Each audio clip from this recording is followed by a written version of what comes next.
Hey guys, in this video I am going to teach you kind of the basics of the female cycles.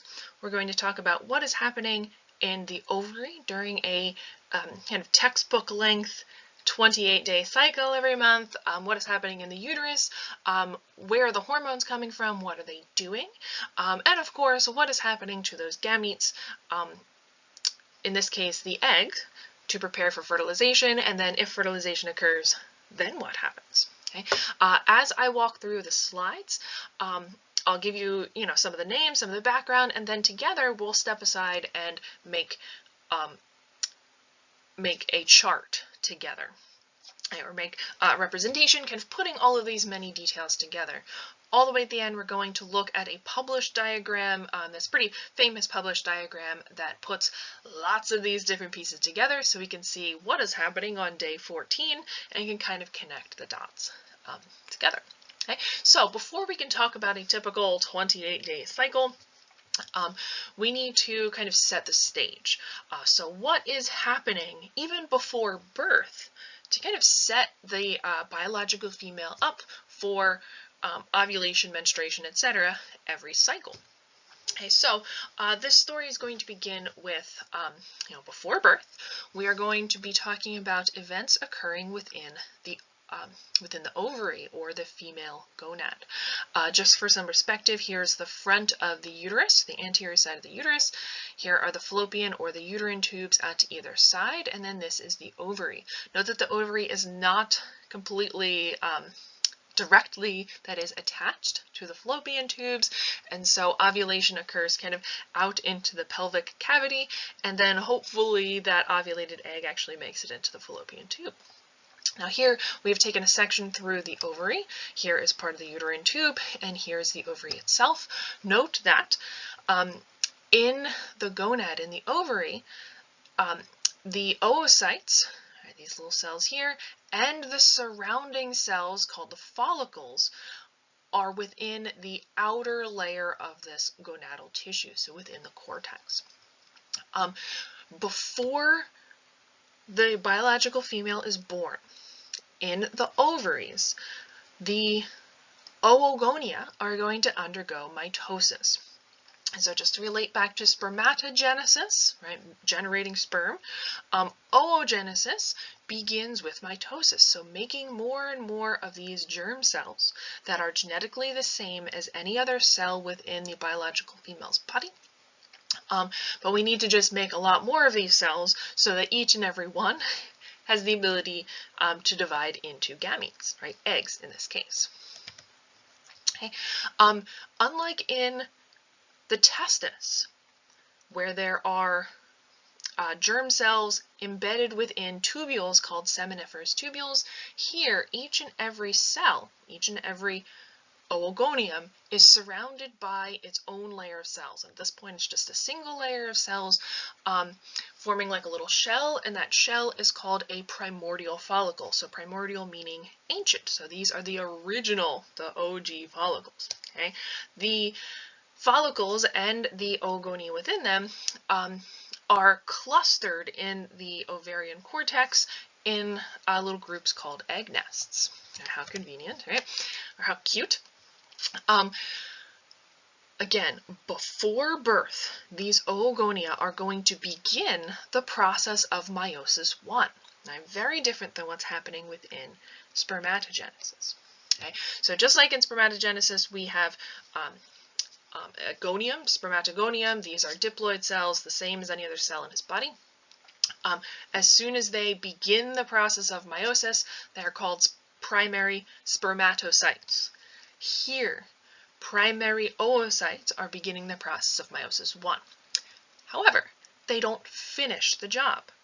Before biological female is born, the oocytes start prophase I, and then they stop. Okay? And actually, these cells are arrested in prophase I all the way until this particular egg is selected for ovulation. Okay, so it might be 12 years, it might be 30 years that these cells are arrested in prophase I. And if you remember from your introductory biology courses, wherever you've taken them, During prophase 1, this is where the process of crossing over happens. So essentially the 4 individual copies of chromosome 1, for example, they kind of wrap together kind of like a Twizzler and start exchanging genes. So individual genes can be transferred from one to the other to increase the genetic diversity of the offspring. So primordial follicles, within each primordial follicle is a primary oocyte, and this is what biological female is born with in the ovaries. Ultimately, there are about 2 million of them at birth. This is called the ovary reserve. But by the time she reaches puberty, most of them have died off. So ultimately, there are only about 400,000 of them remaining at puberty, and there are no more. All right, so there's no more mitosis of oogonia. These are the only possibilities to produce an offspring.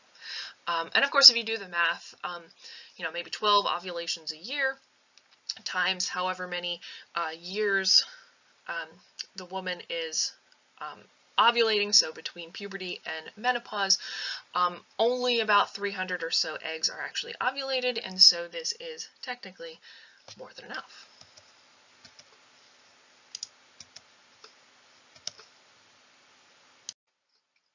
So what happens after puberty? Every month, from puberty onward, a few of these primary oocytes, again surrounded by their primordial follicles, are going to be recruited. So they are selected through some kind of a process that we still don't really understand, but somehow there's a handful of them that are selected. It actually takes about 300 days for them to develop to the point of kind of being ready to ovulate. But in our diagram, as well as the diagrams that you'll see in textbooks and that we'll see all the way at the end of this presentation, they kind of condense that development process into the 2 weeks leading up to ovulation. Okay, so once again, before birth, oogonia, complete mitosis, making lots of primary oocytes. Primary oocytes are arrested in prophase 1, and kind of surrounded by those primordial follicles. Every single month from puberty to menopause, a handful of those primary oocytes are selected, and they are going to resume meiosis, right? Actually begin meiosis too as well. Of the handful that are selected to continue developing, a single one is selected by the time ovulation needs to occur, just one, to complete meiosis 1 and ultimately ovulate. And it's actually a surge in luteinizing hormone that triggers ovulation. Okay. Now, the process of meiosis in oocytes as opposed to spermatocytes is also different, not only because it starts before birth and then pauses for, many, many years. It's also different in that the end result is a single gamete, so one egg, not 4. Okay? So essentially, every step in meiosis, right, meiosis 1 versus meiosis 2, when the cells divide, they don't divide evenly. Essentially, one cell is going to get all of the cytoplasm, all of the organelles, all of the stuff, except for a copy of that DNA. And so cell division is uneven in meiosis, in oogenesis. One cell gets most of the stuff. The other cell is just essentially storage, like getting rid of that copy of DNA.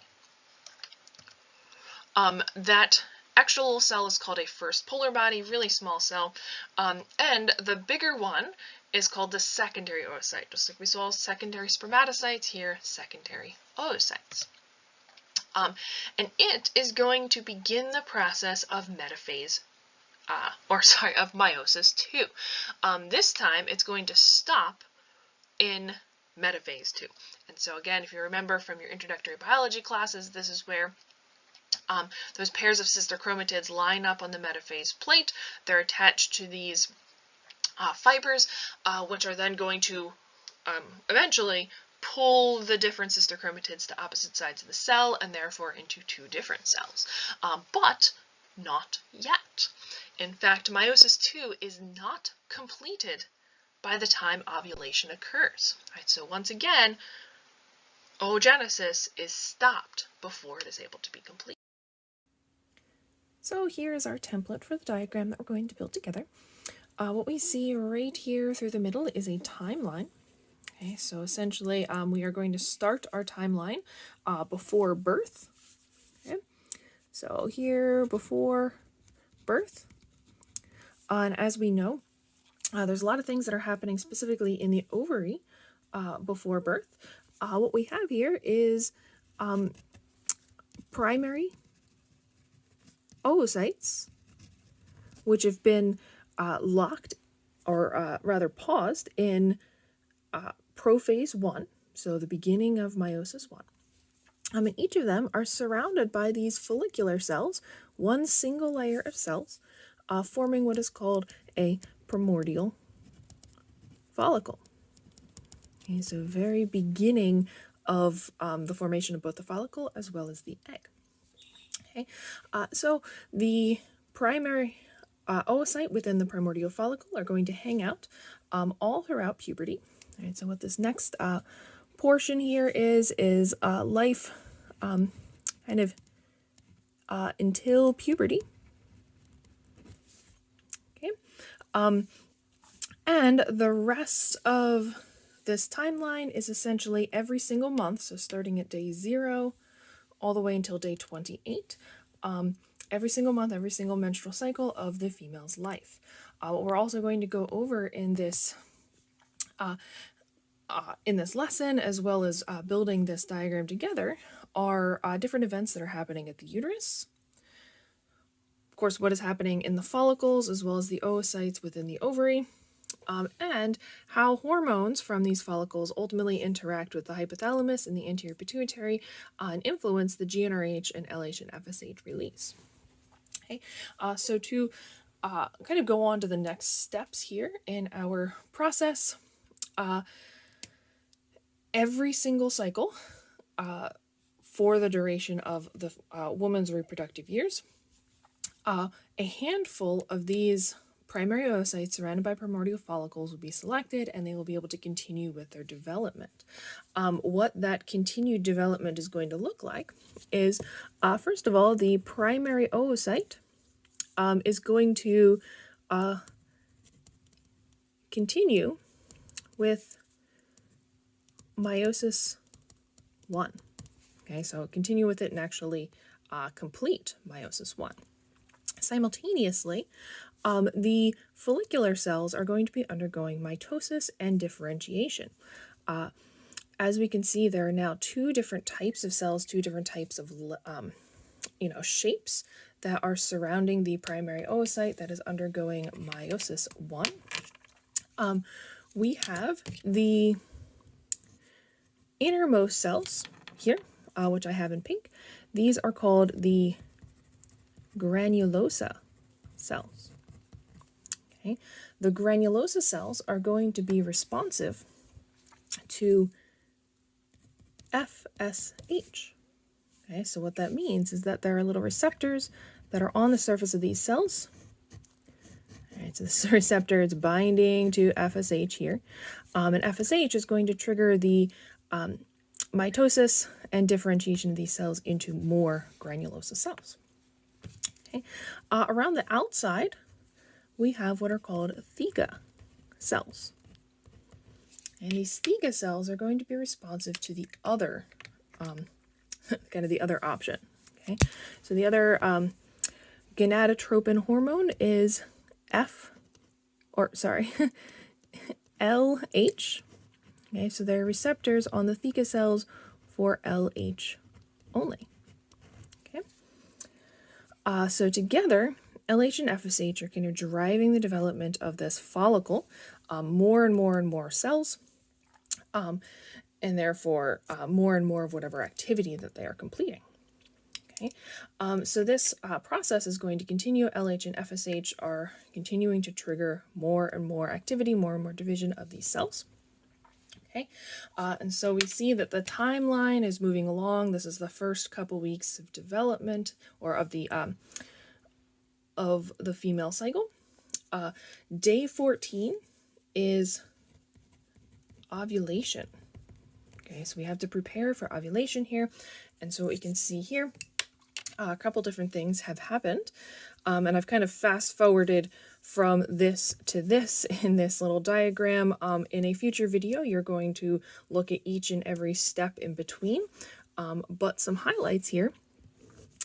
The oocyte has completed meiosis II, and so what is left is a secondary oocyte, and we have to put the DNA somewhere, right? We have to actually divide the original cell into two daughter cells, and so the other cell is essentially just holding on to or the other half of the DNA. This is called the first polar body. Okay, and it's going to hang out with the secondary oocyte. Secondary oocyte begins the process of meiosis II, but this is arrested once again in metaphase 2. Okay, so it doesn't actually complete the process. Okay, so that's what's happening with the gamete, or with the egg in this case. We can also see that the theca cells and the granulosa cells have multiplied abundantly, and they've kind of separated out to leave this kind of opening here, which is called an antrum. And so this entire follicle, it has a bunch of different names, go figure. It's called the antral follicle, or the tertiary follicle, or Graafian follicle, lots of different names. This is the last follicle that we see develop before ovulation on day 14. Okay, we can also see that there is kind of a ring of granulosa cells that is surrounding the secondary oocyte in the first polar body. Okay, and then this outer shell around here. Ovulation is actually going to release this entire structure, the oocyte, as well as these extra little cells and a couple other structures, which you'll learn about in a future video. So let's go back to our lesson and learn about what's happening in the uterus and ovulation and beyond. Okay, so in a brief elaboration about what is happening to those follicles, I just wanted to quickly walk you through this diagram borrowed from this resource right here. So what we see is that those primordial follicles are kind of initiated, so a handful of them are stimulated to continue developing kind of every month. Of course, it doesn't take a month to continue development, but they're going to a new batch is selected kind of every month to develop into primary follicles.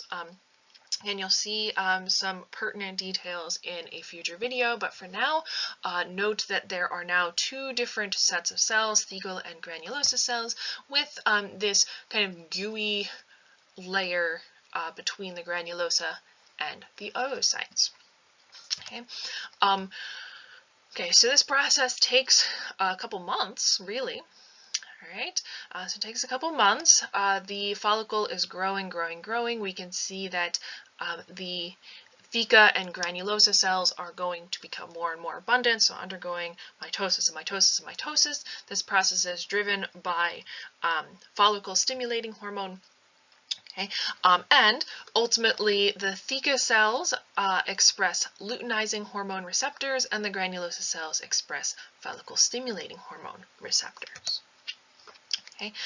Moving to the end of this developmental process, you can see 65 days now, 10 days to actually make a final selection. This final selection results in one single follicle being chosen, and that oocyte actually completing the developmental, or completing the meiosis I and beginning meiosis II. Okay. These tertiary or early antral follicles start to form this antrum. So as I pointed out in our diagram, this empty space, or this fluid-filled space, is called the antrum. Okay.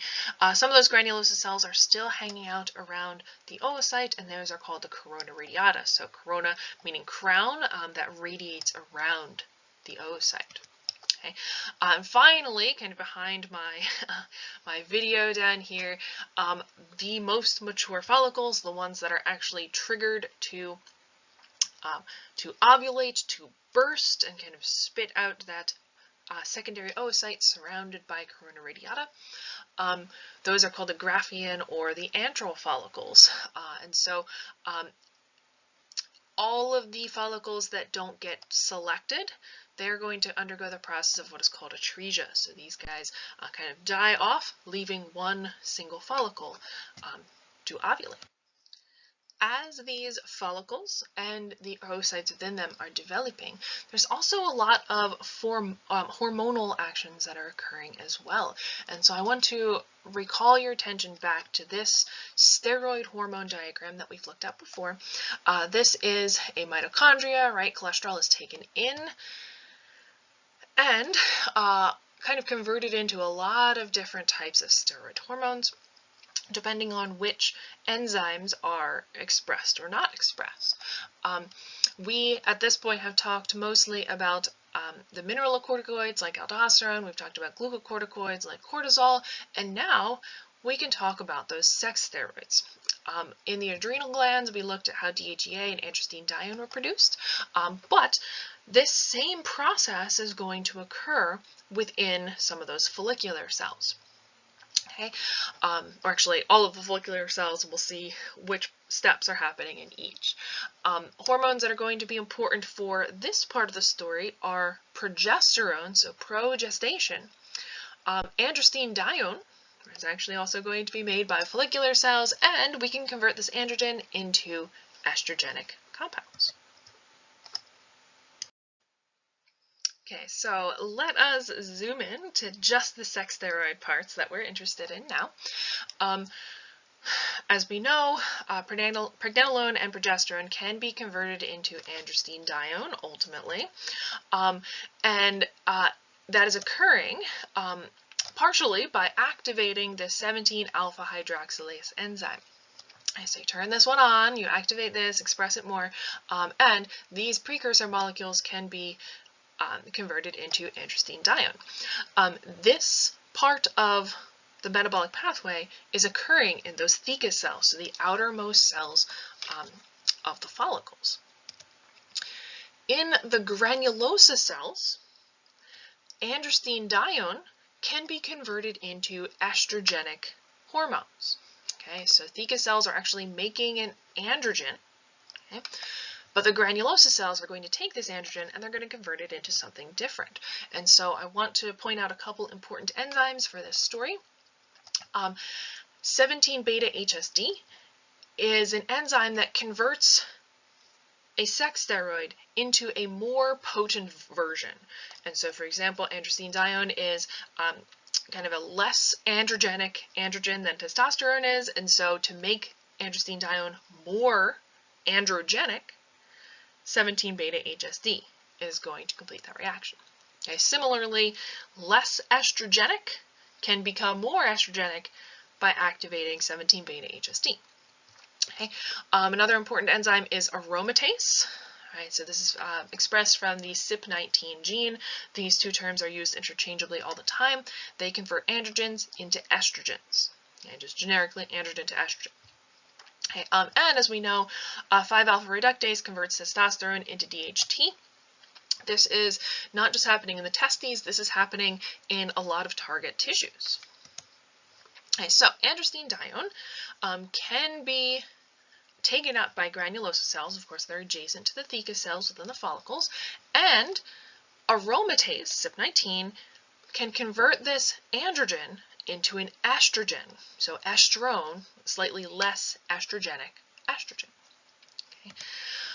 And estrone can be converted into estradiol by this enzyme that kind of creates a more potent version. So estrone, slightly estrogenic, 17-beta-HSD converts it into estradiol, so the much more potent estrogen. Okay. So estradiol is released by granulosa cells right? To put this into context, the ovary is responsible for making estrogen. That is where estrogen or estradiol comes from. Where exactly is it coming from? Well, the granulosa cells. But granulosa cells need a precursor molecule. They need the androgen, androstenedione, in order to make estradiol. Right? So it's kind of both of these types of cells working together. Okay? Androstenedione can also be converted into testosterone. Right? So again, 17-beta-HSD makes a more potent version.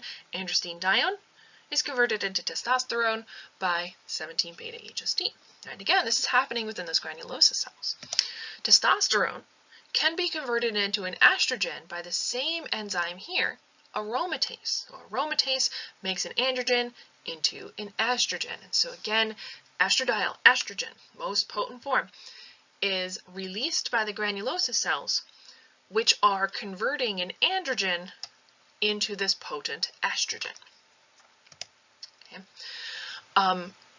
Weak androgens can increase aromatase. Okay. High androgen levels can decrease luteinizing hormone receptors and increase 5-alpha reductase. So these are just some examples of kind of how the system can be manipulated a bit. And so what that would mean is that 5-alpha reductase can convert more testosterone into DHT, right, which is still an active androgen at our. So what we just learned is that the granulosa cells are going to secrete estrogen. Of course, this estrogen has been converted from an androgen released by the theca cells here. And estrogen is going to do a couple different things. As we know, estrogen, just like any other hormone, should have a negative feedback, a negative impact up here on the hypothalamus and the anterior pituitary gland. And so over this first half of the cycle, estrogen levels, our estrogen is going to suppress the release of GnRH, or technically reduce the frequency and size of GnRH surges, and therefore reduce the frequency and size of LH and FSH surges as well. The estrogen levels are determined essentially by how many of these granulosa cells are pumping out estrogen. And so for the first part of the cycle here, it's pretty low estrogen. Okay. Estrogen is also going to bind to estrogen receptors on the uterus, and we'll talk about this a little bit more later, but essentially what we're going to be doing down here at the bottom is we are going to be zooming in on this right here. Okay, so here's the ovary, those little fimbriae, those little fingers that are kind of sucking in the ovulated egg. Egg is transported down the fallopian tube and into the uterus. Okay, every single cycle. And the lining of the uterus, called the endometrium, is going to grow and maybe accept a fertilized egg if that is the case. And so we're going to zoom in on this and look at how this layer grows over the course of the cycle. So we'll come back to that. But for now, all I want you to see is that estrogen suppresses GnRH, LH, FSH, and it's going to interact with the uterus. So it's going to bind to its receptors on the uterus. Now, as the follicle grows from primary over here all the way to tertiary Anterographian, whatever you want to call it, estrogen levels are going to increase. And they're increasing because there are now more granulosa cells to be secreting estrogen. And so, at the middle of the cycle, so leading up to day 14 when ovulation is, estrogen is going to get higher. Okay? And so high estrogen, unlike low estrogen, okay, so high estrogen, like above some sort of target threshold, high estrogen is going to actually reverse this negative feedback and exert a positive feedback just at this part of the cycle. All right, only here, only now. Okay? So what that does is it creates this surge, a bigger surge, more frequent surge of both GnRH, right, and the gonadotropins LH and FSH, particularly LH. Right? This really is the big one. As you saw in a previous video, LH is most responsive to these big surges in GnRH, and so it is going to be released most of all. Okay, so LH is released in high abundance, okay, and is therefore going to bind to these cells in highest abundance. Okay, that is going to trigger this follicle, this antral or tertiary follicle, to burst, sending forth this corona radiata, the secondary oocyte arrested in metaphase 2, and of course that little first polar body is just kind of hanging out for the ride. And so all of that is going to be ovulated into the uterus. Again, ovulated from the ovary. It is going to be pushed along, right? Eggs don't have tails, so it's going to be pushed along the fallopian tube and ultimately end up in the uterus. Now, if that egg has been fertilized, it's going to implant within the uterine wall. If not, it is going to be shed in a menstrual cycle. So we will get there shortly. Okay, now all of this extra stuff, right, the rest of the follicle doesn't just disappear. Okay, in fact, that is going to be really important to the next part of our story. This is all of this tissue. Right? After this part has been ovulated, this is what's left over, and we call it the corpus luteum. Okay, the corpus luteum. And so this follicle still what's left of the follicle still maintains the functions of this right here, right? And so what that includes is still releasing estrogen, right? Note that this positive feedback is only temporary, and so this positive feedback reverts to negative, and so estrogen is going to go back to exerting negative feedback. Okay, the estrogen is also going to bind to its receptors in the uterine wall. And not only is estrogen binding, but now the corpus luteum is able to secrete a hormone called progesterone. And so progesterone is going to bind to the wall of the uterus, the endometrium, and is going to stimulate that wall to be maintained for the next 10 days or so. Okay. So to be continued. So let's summarize what I just talked about in our diagram. For the first 14 days of the cycle, what is happening in the follicle is just the continuation of the development. Of course, we know that this has been occurring for long before these 14 days, but for now, but here at the end, it's just kind of the final developmental process. Okay, and that's all that's happening in the follicle. A surge in luteinizing hormone in particular.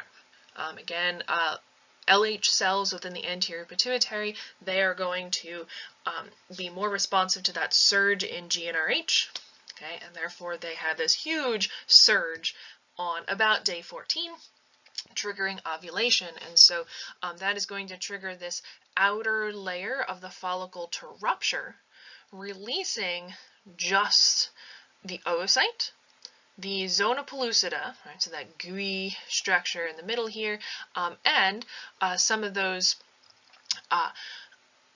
granulosa cells that we now call the corona radiata. And so if we take a look here, this is the surface of the ovary. LH has triggered the follicle to rupture, leaving the follicle behind in the ovary and spitting out the oocyte and the corona radiata. This image right here is actually a photograph taken during surgery, and so here, the surface of the ovary, this is the tertiary follicle, which is kind of being pushed out of the side, right, kind of to the surface of the ovary, and LH triggers this bursting of the egg, right, the secondary oocyte and the corona radiata, out into the pelvic space. okay, leaving behind the rest of the follicle, which we know is going to remain important, and just this little structure here is going to be released hopefully into the fallopian tubes. Okay, so the remaining tissue back here, or this remaining tissue, is going to be renamed the corpus luteum, as we know from our diagram. Corpus luteum maintains the functions of the original follicle, that is, it continues to secrete estrogen. However, only after ovulation, right, only when the follicle is now called the corpus luteum, is progesterone going to be released as well. And so this makes sense. Progesterone is a pro-gestation hormone. That is, it is a pro-pregnancy hormone. It is acting to maintain a pregnancy. And so before ovulation, there's no way to have a pregnancy. Right? The egg hasn't been released, therefore it can't be fertilized, therefore it can't implant into the endometrial wall. So progesterone is only released when it's possible to have gestation, when it's possible to have a pregnancy. Okay, the corpus luteum is not only secreting estrogen and progesterone, it is not only responsive to LH and FSH, that is, binding to LH and FSH on its receptors, but also at this time it starts to express another type of receptor. And these receptors are called HCG, or human chorionic gonadotropin receptors. As we're going to see, a fertilized egg, if there is a fertilized egg, secretes this hormone, HCG, within the first 10 days or so after fertilization. And so this is important because this hormone, the pregnancy test hormone, is going to communicate with this corpus luteum and tell it to stick around, right? Maintain yourself, keep on doing what you're doing, release estrogen, release progesterone until the placenta is actually developed and can kind of take over those roles itself. Okay, so let's go back to this for just a second. We know the theca cells release an androgen, granulosa cells convert that androgen into an estrogen, and so estrogen is still very much released by the corpus luteum, but also progesterone is as well. And as the corpus luteum continues to grow, because it is still continuing to grow, it's going to be releasing more and more and more estrogen and progesterone, just like we saw before ovulation. In that first half of the cycle, estrogen levels kept on increasing to that target threshold. Now, same kind of thing is happening. Estrogen, progesterone are also increasing. Okay, so on the first half of our diagram, we've been talking about what's happening in the ovary, essentially producing those sex steroids, producing estrogen, and now we know progesterone as well. The uterus is responsive to those hormones. Okay, so all throughout, the uterus is expressing estrogen receptors, or ERs. There are estrogen receptors on the endometrium, so the lining of the uterus, right, the one that builds up and sustains a pregnancy and sheds every month if there's not a pregnancy. Okay. There are also estrogen receptors on cervical mucus glands. Okay, so on the cervix, the entrance into the uterus itself. Okay, so on the endometrium, on the uterus, these estrogen receptors, when they bind to estrogen, which we know is increasing in the first half of the cycle, and then it's going to increase again in the second half of the cycle, estrogen binding to its receptors stimulate the endometrium to grow. Okay, and so they are going to stimulate it to thicken, specifically, these cells undergoing mitosis, and also undergoing mitosis, thickening that layer of tissue, more and more and more cells. And within that really thick layer of tissue, there are glands that start to develop. These glands are going to be able to secrete energy-rich mucus around the time of ovulation and for the first week and a half or so after ovulation. This is important because if there is a fertilized egg, if there is an embryo, it's going to need a lot of energy. It's going through a lot of cell division processes, cleavage divisions actually, and so the embryo needs a lot to eat. And so before it is actually hooked up to blood vessels implanted within the endometrium, it actually just takes in nutrients from the uterus. And where do those nutrients come from? Well, they come from these uterine glands. During this time, estrogen is also driving vascular development. So the endometrium becomes very vascular with what are called spiral arteries. And so you can see here that the uterine artery actually grows more during a female cycle, and then of course kind of recedes, sheds away if there is no pregnancy. Also, estrogen binding to its receptors on the endometrium here is going to trigger this tissue to express progesterone receptors. Now, before ovulation, there is no progesterone, and so these cells are just hanging out with their receptors, and they're not responding to progesterone. Okay, so just kind of preparing for progesterone to be there. Okay. Cervical mucus glands, again, responsive to estrogen because they express estrogen receptors. High estrogen levels, right? That is, right before ovulation, estrogen is high enough to kind of reverse that feedback from negative to positive. High estrogen is going to signal these mucus glands to thin the mucus around ovulation time. So this makes sense. We have evolved to make more of ourselves, and so it would make sense if cervical mucus, which usually blocks the entrance of sperm into the uterine cavity at any other time of the month, when she is fertile, that is, when the female is just about to ovulate or has just ovulated, the mucus actually thickens, therefore promoting the entry of sperm instead of preventing it, therefore promoting the chances of a fertilization event. Okay. After ovulation, remember that estrogen and progesterone are being released by the corpus luteum, and so both of these, both binding to the receptors, estrogen receptors, progesterone receptors, they are going to stimulate the continued growth, the continued activity, right? Building more blood vessels, building more layers of cells, secreting more food for the developing embryo. They're going to continue doing that as long as estrogen and progesterone are high.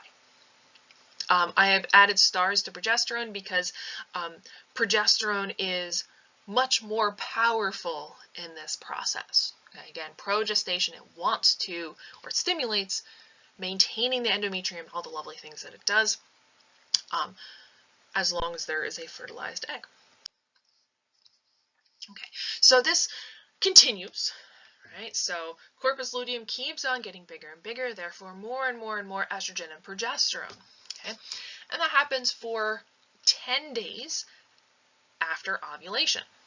Okay, so about day 24, that's what we're working up to, of the uterine cycle. Okay, once again, ovulation happens over here at the ovary. Fertilization needs to happen within the first 12 to 24 hours after ovulation. After that point, the egg kind of dies off and is no longer fertile. So even if there are sperm present, the egg, right, the secondary oocyte, is not viable anymore. So within the first day, fertilization needs to happen. Okay, if fertilization does happen, the fertilized egg develops into a zygote, and it's going to divide, right, making more and more genetically identical copies of this new individual, right? So this individual is genetically unique from either parent, from both mom and dad, and so its cells begin to develop as the embryo is pushed along towards the uterus here. Okay, we can see that usually it arrives by about day 5, and at this time, implants into the endometrium.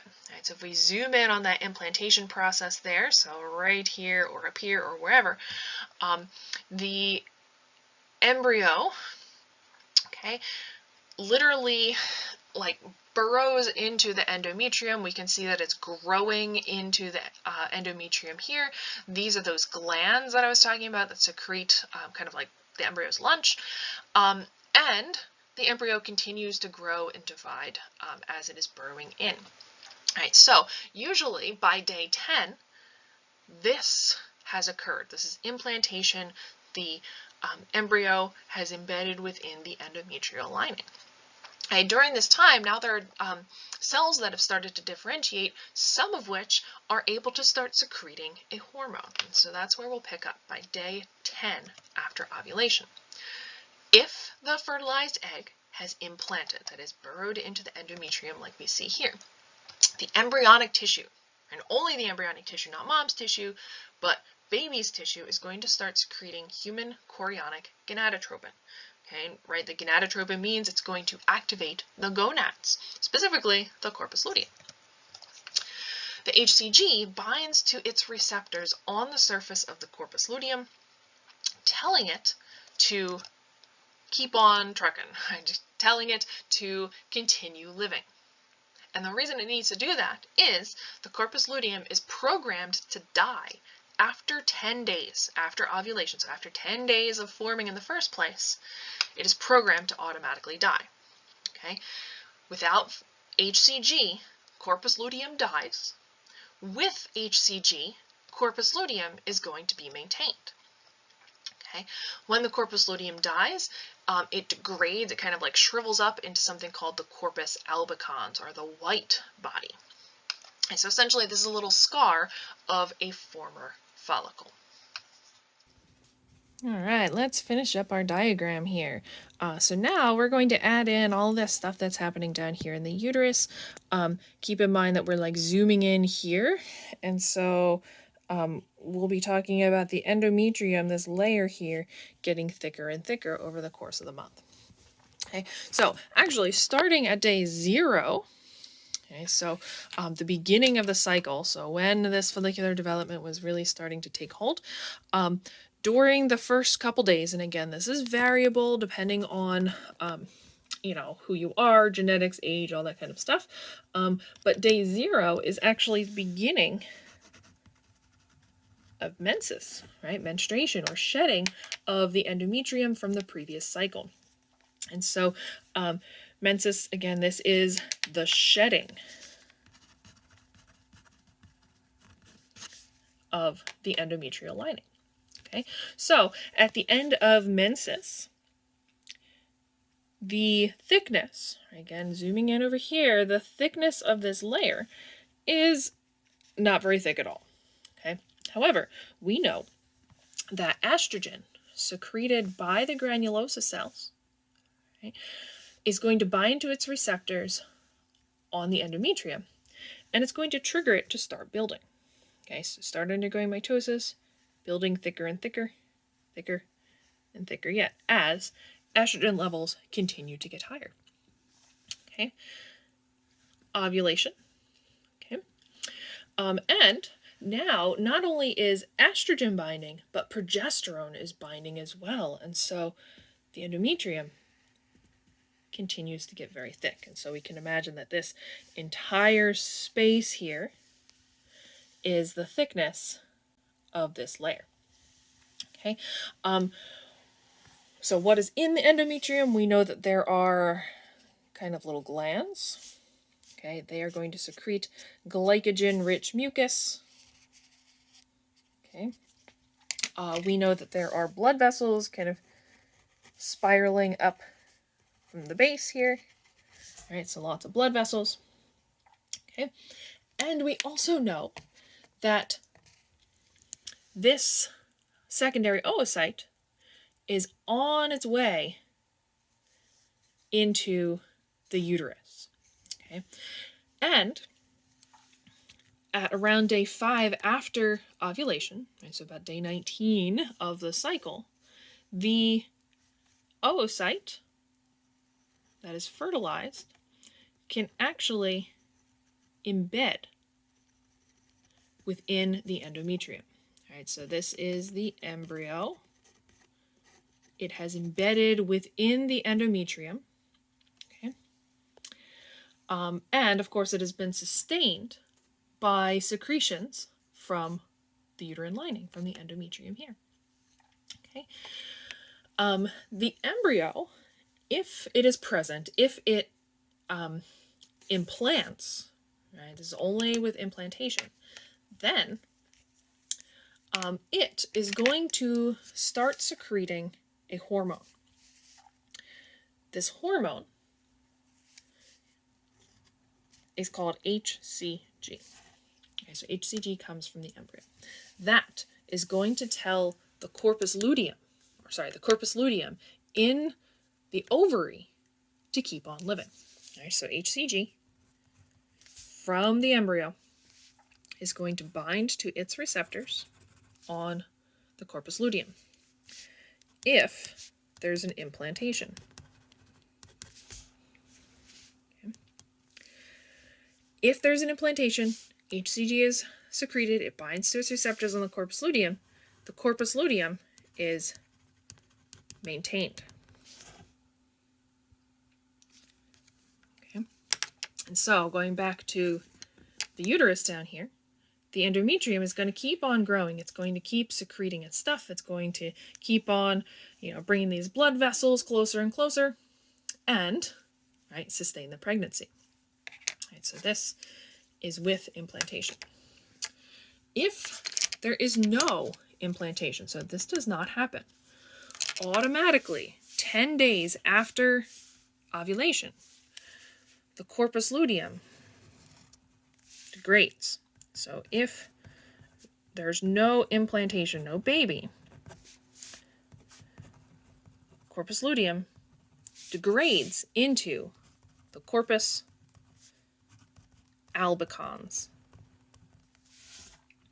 Okay? And so that's important because this does not secrete estrogen or progesterone. Without estrogen and progesterone, they are not binding to receptors on the endometrial lining, and so the endometrium is going to start to break down. Okay. So here is no baby, no implantation, and this is an implantation. So endometrium is maintained. If baby releases HCG, maintaining the corpus luteum can therefore keep on secreting estrogen and progesterone to maintain the endometrium. Without an implantation, without a fertilized egg actually burrowing into the endometrium, there's no HCG. No HCG means no binding, so corpus luteum will automatically degrade into the corpus albicans. Corpus albicans is essentially dead. It does not secrete estrogen and progesterone, and therefore these don't tell this to be maintained, and so it starts breaking down. Cells start to die, start to slough off, and this is leading right into the beginning of the very next cycle. Okay, so day 0, endometrium is still pretty thick, and then it sheds all of this tissue that was just built up over the last less than a month as a menstrual period. Okay, so this is the nuts and bolts. In future videos, you are going to zoom in on what's happening here in these follicles and oocytes. You are going to zoom in on the hormones, right? So actually looking at levels of estrogen, progesterone, LH and FSH, and finally HCG if there is an implantation. What we have just drawn together is a simplified version of this graph right here. In the next video, you guys are going to look at levels of LH and FSH, follicular development, ovarian hormone development, endometrial development, and then I'll talk about the basal body temperature here right now. So this will be described in more detail.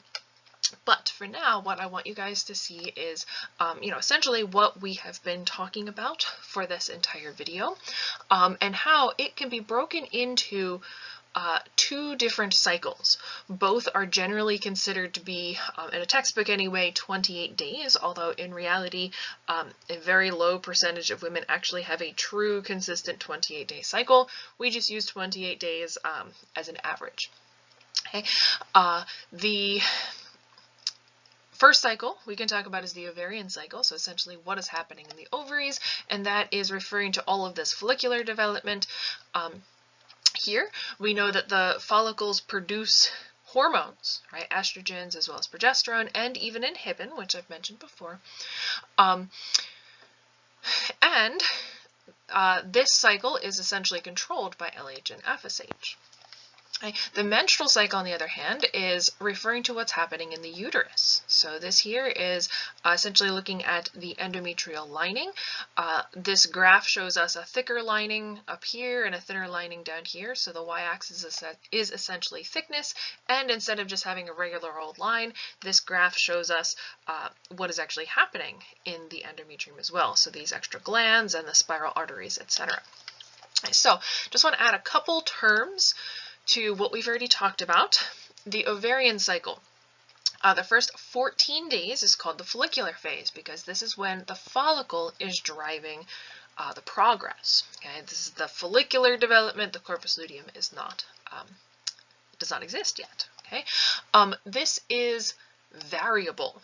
Okay, so of all of these different phases, it's always before ovulation. This is the variable phase. So if a biological female does not have a true 28-day cycle, it's never the second 14 days that's variable, it's always the first part. And so this is the unpredictable length of time between the beginning of the last menstrual period and when ovulation happens. Okay, and so that has some implications for birth control and conceiving and whatnot. Okay, so I'll come back to that. Ovulation, we say happens on day 14, and if this is a true 28-day cycle, it would happen at day 14. The second phase is called the luteal phase because this phase is when the corpus luteum dominates. Okay, so the second 14 days, again, this is always 14 days no matter what. So if you know exactly when you ovulate, you'll know when the first day of the next menstrual period is going to be. During the follicular phase, estrogen is secreted. During the luteal phase, estrogen and progesterone are secreted. And so we can also see how estrogen increases as the follicle grows. This stimulates a surge, particularly in LH over FSH. And then in the luteal phase, estrogen once again is going to have this negative feedback, and so there'll be less LH-FSH, therefore less stimulus of the follicle. So there would be less estrogen. Okay? But over time, the corpus luteum gets bigger, becomes more active, and so estrogen increases again, and so does progesterone. And progesterone does really in a big way. Okay. This ovarian cycle is controlled by the gonadotropins, so LH and FSH control what's happening in the ovary. The menstrual cycle, on the other hand, so what's happening in the uterus, this is controlled by the sex steroids, and the sex steroids happen to be produced by the ovarian follicle / corpus luteum. Okay. Menstrual cycle divided into 3 phases as opposed to 2. First is menses, right? So a menstrual period is the beginning of a cycle, not technically the end of the cycle. Okay. And so again, this is really variable from woman to woman, but textbooks will say days 1 through 5, so during endometrial shedding. Next comes the proliferative phase, and it's called proliferative because this is when the endometrium is really proliferating quite rapidly, growing thick enough to sustain a developing embryo if one is ultimately produced. Okay. Again, this is stimulated by estrogen, so more and more estrogen secreted by bigger and bigger follicles stimulates this proliferation of the endometrium. Okay. Again, this phase is really variable, right? If you have a 60-day cycle as opposed to 28-day cycle, this first phase here is going to be the variable part. The second phase, in this case the secretory phase, is going to be 14 days no matter what. And so secretory, what does that mean? So all of these uterine glands are going to be secreting that nutrient-rich mucus to sustain the developing embryo before it is able to embed within the endometrium. So secreting from the uterine glands. Okay. Once again, this is controlled by the sex steroids, which happen to be produced by the follicles within the ovary. Okay, so the ovarian cycle is controlled by anterior pituitary hormones, and it releases the hormones that control this menstrual cycle down here.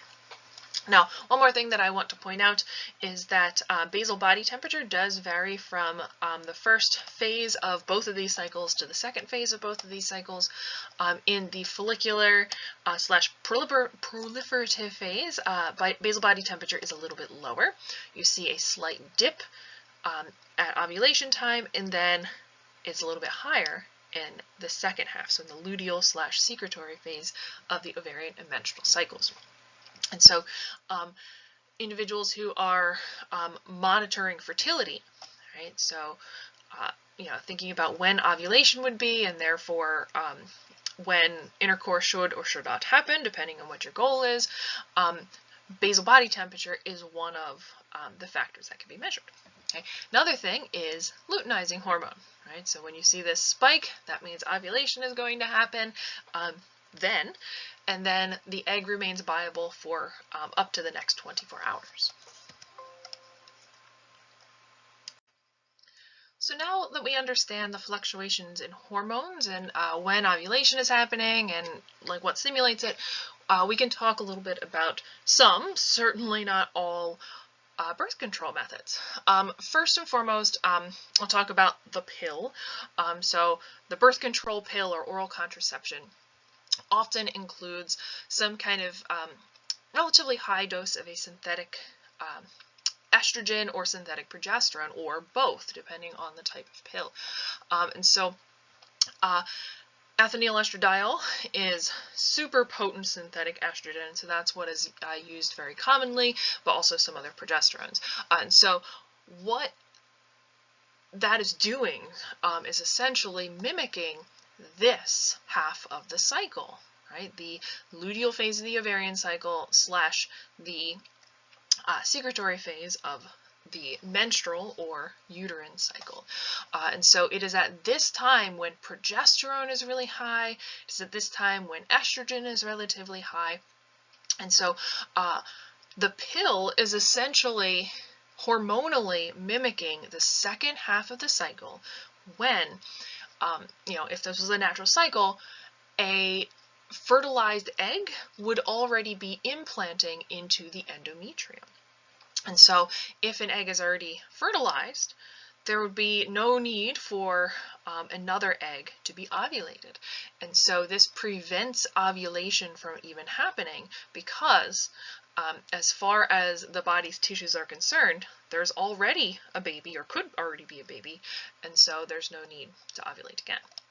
Okay, and then for the week of placebo pills, essentially that is mimicking the end of the cycle here. So a drastic drop in progesterone, a drastic drop in whatever estrogen is in the pill, stimulating this endometrial tissue to degrade and ultimately start the cycle all over again. But instead of having this like slow rise in estrogen and no progesterone, instead the pill just kind of jumps over this first part, which would stimulate ovulation, and mimics this phase. Okay, so that's kind of the logic behind oral contraception. Okay. The rhythm method or natural family planning is essentially this strategy to limit intercourse to just the fertile period, or make sure that you have sex during the fertile period or not during the fertile period, depending on what the goal is, right? If the goal is to conceive, you would try to target sexual activity to only during or to the fertile period and otherwise not during the fertile period. And so right, different things that could be monitored to figure out when fertility is highest is basal body temperature. Right, so here there's a slight drop, and then after the drop on the ovulation day, higher body temperature. So if you are monitoring every single day, you can get a pretty good idea of when ovulation is going to be. But if you look at this, if the y-axis over here, you can see that the temperature doesn't vary that much. So unless you are very meticulous about it, you might mistake, one of these smaller dips or something for ovulation day. Another a hormone that can be measured is LH. Remember that LH is what stimulates ovulation, and so LH spikes indicate higher fertility. It indicates that an egg is going to be ovulated and it's going to be viable for up to the next day. So that indicates highest fertility. Now, of all of the birth control methods, this is the most likely to fail. Right, so the lowest success rate, and there's a lot of different reasons for this, but just a couple numbers that I want to point out. The egg is viable for a day, right, up to a day, but sperm can live 1 to 2 days, and in some instances up to 5 days. And so if you are monitoring your body temperature, okay, ovulation is here. If you're monitoring LH, okay, you know, pretty good idea that ovulation is going to be today, but intercourse happened 2 days prior. There are still viable sperm that are likely present within the uterus and even the fallopian tube at that point that can encounter the egg as soon as it is ovulated. Okay, so remember that this first half of the cycle is the one that is the most variable. So you can't say, you know, the first day of menstruation, 14 days later, that is when ovulation is going to happen. Doesn't work that way. This is the variable phase. It can be 14 days, it can be a month, it can be 3 months, right? It can be very variable. And so again, if intercourse happens a day or two prior to ovulation, fertilization can very much still take place. Another number that I want to point out, this rhythm method can also be associated with kind of the pull-out method. You know, halting intercourse before ejaculation. And so this is also has a very high failure rate because sperm is often not only released into the semen, but also released into the pre-ejaculatory fluid. And so there's no way of knowing if you know, the male does release sperm or not, unless you look at the pre-ejaculatory fluid under a microscope. Probably not going to happen, and so there's no way of knowing until maybe it's too late. Okay, so a couple other hormonal things that I want to point out here. This graph is borrowed from a peer-reviewed paper that looked at libido, looked at sexual desire over the course of a uterine/ovarian cycle and compared it to the levels of progesterone.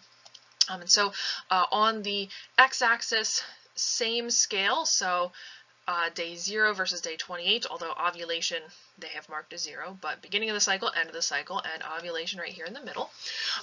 We can see in red the levels of progesterone in this sample of biological females. And so again, in the first half of the cycle, relatively low progesterone, ovulation, and then the corpus luteum starts pumping out progesterone, and you see this spike in progesterone at the end.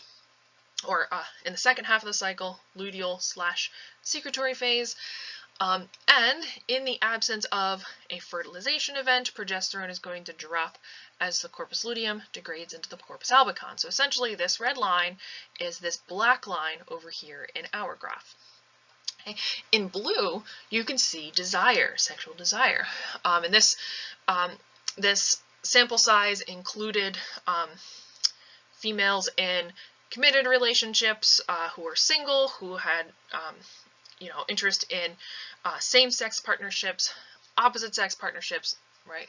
Representatives from all types of women, average them together, and so you can see that each of these data points has you know, a lot of variability, right? The error bars are pretty big, which means that there is variability here. Not everybody is the same, but overall trend, desire more or less peaks around ovulation time, right? So when we are biologically programmed to reproduce, right? That is, you know, what evolution has promoted here to continue the species, should be most interested in making more of yourself when you are actually fertile.